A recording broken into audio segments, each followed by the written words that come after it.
Hi everyone, this is Jennifer. I am the Teens Can Survive Program Director at the Suicide and Crisis Center of North Texas. And we wanted to do a video series in educating everyone about the information that we share with our students, parents, and also staff members as well. And just a little information about our program. We have our Teens Can Survive program in which we provide screenings, presentations, and then also our newest program, the Life Squad program. It's a 9-week program in which we train a group of students to become the eyes and ears of their school for other students who may be struggling with mental health or also suicidal thoughts as well. And then our other programs we have are the Survivors of Suicide program, in which it's a grief support group for those who have lost a loved one to suicide. And then we also have our volunteer crisis hotline. A lot of the information that we want to give are things that can be used, that may be helpful for adults, but a lot of the teens in our life too. So today we're going to talk about the different warning signs of suicide and how it may look a little different maybe in teens, but everything that we talk about will apply also to adults in our life too. So one of the biggest signs is the verbal threat, in which someone shares that they have these suicidal thoughts, and it may sound like, I don't want to be here anymore, I wish I could go sleep and not wake up, any talks of death in that way. Or there may be nonverbal, meaning that they may post things on social media, text form. They're all this is a very serious sign in which you want to take it seriously. And sometimes we have the assumption that this is a phase, but especially when we think about teens and we feel like being an adolescent and going through the struggles that they're going to, we feel like this is a phase, but it's not. It's something that we want to take seriously every single time. And we'll talk about what we can do to help the loved ones around us who may have made these verbal threats. Some other signs include changes in sleeping, eating, in which they sleep more or sleep less, or even eat more or eat less. So when we talk about these signs, we want to look for what is out of the ordinary for this person. And that includes, are they becoming more agitated, maybe having more anxious behavior. They may start to lose interest in usual activities, things that they used to love to do, they're no longer interested in doing. Or they may start giving away prized possessions, things that are very important to them, and they start giving away to people around them. And then also a sign that not a lot of people are aware of is sudden happiness, in which we've known this person has been struggling for quite some time, and now all of a sudden they're happy. This can be an indicator that someone may have a plan on what to do, and this sudden burst of happiness may be a feeling of relief that they don't have to go through their problem or crisis anymore.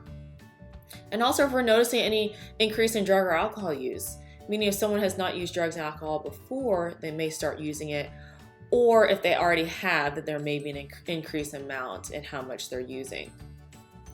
And so with teens, what we may notice is maybe unexplained rebellious behavior. They may withdraw from some people, maybe family, and then some friends.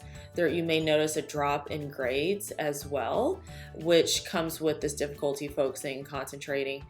And also, especially with the little ones, there may be more complaints of physical ailments such as headaches, stomach aches, or fatigue when there are no actual physical issues.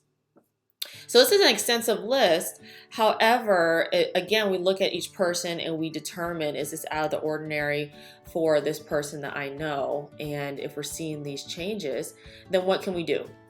So one of the big things that we say to ask the question very directly, being able to, if someone is disclosing this information to you, that means that they're comfortable with you. If maybe they didn't disclose it and you have noticed some of these signs, then asking directly, are you having these thoughts of wanting to kill yourself, or are you having suicidal thoughts? And we have to be very direct in that way, just because if we use the vague words such as hurt yourself, that may be misinterpreted as self-harm. And so it's a very uncomfortable statement to say. I mean, honestly, when I was first starting my counseling journey, it was difficult to use that word. However, if we're wanting to really get that honest answer from someone, we do want to be very direct. And then if that individual says yes, then asking a little bit about, what is your plan? What were you planning to do, and are you intending to carry out this plan? Because this will determine risk on whether or not this is something that would require immediate attention, or if they need to seek a professional counselor to see every week for further assistance. So high risk would be if someone says that they have a plan, they say, yes, I'm intending to do it, then please go to emergency room. And also, if needed, the crisis hotline number can also help in assisting with the steps if we are feeling very uncomfortable on what to do. So we have our crisis hotline, which is 214-828-1000, and they're available 24 hours. So you can call 2 a.m. on a random day, and there would be a volunteer who have taken their time to really help those in crisis. And it doesn't have to be those who have suicidal thoughts, but just any crisis in general.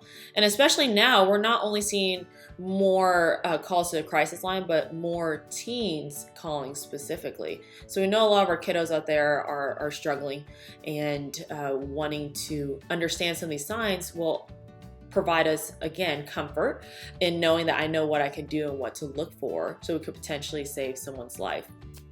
So I do look forward to seeing y'all down the road, because we are going to have more information and education about different topics. And these topics are things that we also provide for anyone. So if you guys feel like you would like for us to come out and educate the people around you, then we are there to do that.